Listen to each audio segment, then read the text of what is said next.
Today I'm going to be sharing the blueprint for building a 5-year retirement plan in 5 simple steps. I'm a certified financial planner and I'm the owner of a fee-only financial planning firm, and every year we help clients build plans that let them retire on their terms in the next 5 years. And the truth is, it doesn't have to be complicated. There are 5 simple steps that you should follow in order to achieve the retirement of your dreams in the next 5 years. The problem is that most people have simply not been educated on those steps, as they usually sit behind a paywall of thousands of dollars. The right information is simply hard to come by, but that is exactly what I'm going to share with you today. I'm going to take you through each of the 5 steps and show you exactly how to apply it in your own life so that you finally have a plan in place that lets you build towards your retirement. So let's just jump right into it. 5 simple steps. The first step is the retirement assessment. Now you need to know where you're starting from and where you'd like to go in order to build the bridge between those locations, and that's what a retirement assessment does for you. What you're going to effectively do is you're going to split your retirement assessment into 2 parts, a financial part and a personal part. The financial assessment is all about gathering information, things like your social security statements, your retirement account balances, your tax returns, your income and stuff like that. The personal assessment is gathering information about your goals, your values, and your skills. And then what you're going to do with the exercises we're going to show you in this video is you're going to connect your financial status with your values and your personal goals. And so on the screen here, I'm going to take you through the 3 parts of our financial assessment so that you can do these on your own. The 3 parts of your retirement assessment are establishing your baseline, finding your required portfolio income, and then using your RPI or your required portfolio income to work backwards and create a retirement set of action items. The first step here, establishing your baseline, is all about answering these 5 questions that we have on the screen here. How much do you spend each month currently? How much do you save each month currently? How substantial are your savings? What will your guaranteed sources of income in retirement be? That's things like pensions, annuities, or Social Security. And then how many years do you have between now and when you'd actually like to retire? And the idea is, with this set of information, you can answer a whole lot of questions. It's kind of like going to the doctor and getting your health checkup, right? You need a set of things to use as a baseline in order to then kind of figure out how you're going to get where you want to go. And the getting where you want to go is part 2 of this, which is what's called your required portfolio income. And I now have that up on the screen. There's a simple formula, but the idea behind required portfolio income is it's the amount of dollars per year that your retirement portfolio will have to generate in order to satisfy your desired amount of spending. And then with required portfolio income, you can actually calculate or backtrack the size pool of retirement assets you'll need in order to live the rest of your life once you retire without running out of money. Now, required portfolio income is displayed on the screen here. Let's say you have an annual spending desire of $75,000 per year in retirement. Let's just use nice even numbers. And let's say your income from guaranteed sources like Social Security, pensions, annuities, and whatever is $51,000. Well, that would leave you with what's called a $24,000 RPI or required portfolio income, which essentially means that your portfolio needs to kick off a income payment of $24,000 per year for you to live without, cutting all your spending and basically doing the things you want to do. Now here on the screen are the things that RPI tells you. It tells you what is the size pool of assets that you'll need on the day that you retire. It also tells you how much you'll need to save each year between now and when you'd like to retire in order to achieve that goal. And then you can also use that to figure out what type of investment rate of return you need between now and when you'd like to retire in order to achieve that desired pool of assets. And then it allows you to, but most importantly, answer this 4th question, which is, can you do those things without changing your current behaviors? Because sometimes you go to the doctor and they do your health screen and they tell you you're perfectly healthy. And sometimes you do your financial assessment and you find out that your exact saving behaviors and your exact investment mix combined together to, probabilistically get you to the size pool of assets you'll need on the day you retire without any hiccups. And that means you don't need to change anything about your behavior. But you can't know that till you do the assessment. And that's why part 1 or step 1 here is so important. So step 2 here is what we call constructing the retirement prescription. There's an Alex Hormozy quote that says, anxiety comes from many options, but a lack of priorities. Now, in order to decide, we need clear priorities so you can solve anxiety by prioritizing. The idea here is that now you know where you're starting from and you know where you'd like to go, and you might feel paralyzed. So now you actually need to build the roadmap. And the way you do that is by prioritizing the list or the laundry list of sets of action items that you could do that you don't know what order to do them in. And so how do we address that? We address that by identifying whether you're in one of 3 phases of your retirement health. We have retirement health phase 1, which we call the triage phase, which is when your retirement cash flow needs cannot be met. What that really means is your portfolio cannot support your desired required portfolio income at your desired retirement age. That means you don't have enough assets and your savings behaviors won't get you there by the time you'd like to retire. So you're in what we call the triage stage. The stabilized stage is you're going to have enough assets by the time you retire, but you're going to have really, really constrained spending flexibility, meaning you might be on a fixed budget. And then the third phase we call the optimize phase. And that's where you actually have enough assets and it doesn't really matter what you do between now and retirement. You're going to end up with more than enough assets, which means you're going to have more than enough spending flexibility. And that means you have the door open to a whole set of additional action items that you could take. And so on the screen here, we have a little graph that shows the sets of action items that you would choose from depending on what phase you're in. So if you're in triage, you don't have enough, you're not going to end up at retirement age with enough assets. You have 4 options. You can work longer, you can save more, you can spend less in retirement, or you can do all 3. Got to mix and match them. If you're in the stabilized phase and you're going to end up with enough money, but not have significant spending flexibility or be on a fixed budget, well, you can tweak with some other things. You can tweak with your Social Security claiming. You can maybe tweak with how you're going to claim pensions if you have those options. You can change your pre-retirement or post-retirement investments. You can also consider dynamic distribution strategies, things like a floor and ceiling strategy or a guardrail strategy, as opposed to just like a flat 4% rule. And the idea here is these phases build on each other. So if you're in the stabilized phase, you're not really needing to consider triage action items. But if you're in the triage phase, you're going to start with triage action items, and then you're going to work towards stabilize action items. And then last but not least, we have the optimize action items.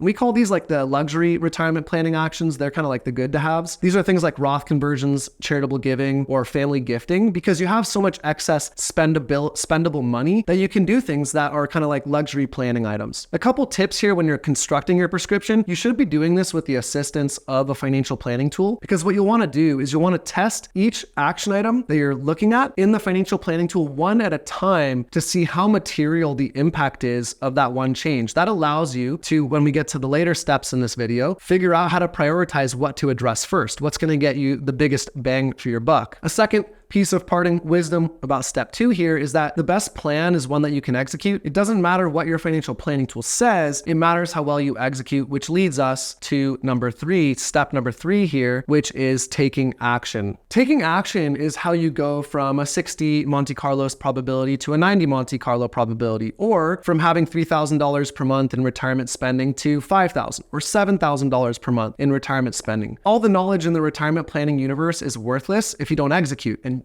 we want more money to spend in retirement, so we've got to build the plan and then actually execute it. The way we recommend considering this is using what we call a system called the Eisenhower squares in combination with a financial planning tool. The Eisenhower matrix is a way to help you prioritize which actions should be done first, which can be delayed, and which should be ignored because they're not actually important. The Eisenhower matrix is a simple grid here. It allows you to label things that are urgent and important. Urgent meaning they have a deadline, and important meaning they have a significant impact. Those are the types of actions you want to take first. Then we want to focus on things that are important but not urgent, right? Frequently we can be distracted by things that have deadlines, even if they're far out deadlines, because the deadline gives us a sense of urgency and a sense of importance without it actually being impactful, right? We want to focus on important things that are not urgent before we focus on things that are not important but are urgent, depending on the deadline. And then last but not least, we have a category in here called not urgent and not important. And those are just dead giveaways, like just delegate that or get rid of it or trash it. And so a quick example of different retirement planning actions that you might filter through the Eisenhower squares and where they might result are cash flow tracking. Cash flow tracking is an urgent and important action item because your whole retirement is predicated on how much you spend and not overspending, right? So cash flow tracking is urgent and important. Portfolio rebalancing and portfolio changes are important, but they're frequently not urgent. We're not really, in most cases, going to be doing time-sensitive portfolio rebalances, but that can often become a distracting activity where we frequently prioritize doing portfolio changes over doing things like tracking our cash flow or tracking our budget. And then the third item on the screen is a Roth conversion, which is a good example of something that's not generally that important or that urgent, but is a flashy action item that many people want to do. It doesn't mean we don't do them. It just means that we have to rank them in the right order of operations so we focus on first things first, right? You need to figure out your spending before you figure out whether you should do Roth conversions, and that's kind of a obvious given. And then you use this Eisenhower matrix in combination with your financial planning tool to pull the action items from the financial planning tool that get you the biggest impact, and then throw them through the Eisenhower squares to figure out what order to do them in. And this moves us to step 4 here, which is establishing what you will monitor and track. The reason you want to do this is because you want to verify that the effort you're going to put in will have the results that you want and expect, right? A quick example, when an astronaut calculates re-entry into the atmosphere, they have to get the angle of re-entry down exactly to the degree, because a 1 degree change would result in the space shuttle burning up entirely instead of landing safely. And then you ask yourself, how much does a 1 degree mistake matter in the initial moment? Not at all, really. But it matters a lot over the course of many hours, days, and weeks, right? And that's the same with financial planning, right? It's hard to tell sometimes if you make a mistake by 1 degree, but if you follow a course of action for many years, and we're talking about a 5-year retirement plan here, and you do something wrong for 5 years, you could really seriously harm the course of your retirement plan. And so how do we resolve this? And the answer is we track the right metrics. We have to establish a system of tracking the right things to ensure the activities that we are prescribing to ourselves are executing, but also getting us the result we want. And so on the screen here, I showed 2 examples. The first one here is a health example, right? When it comes to health, it's really easy, and a lot of us know what we're tracking. We generally track our weight, our heart rate, our blood pressure, our activity level, our body fat. These are really easy metrics that tell us a lot about our health. They're pretty universal. And finances are the same. You have a set of core metrics that you should be tracking with a set frequency in a grid, just like what's on the screen here, that will allow you to monitor those things over time and make sure that you're not living out of accordance or out of line with the agenda or goals that you've set yourself, so that you don't end up with that 1 degree of difference and burn up through the atmosphere. And so on the screen here, you've got 6 core metrics. That's income, expenses, distribution rate, required portfolio income,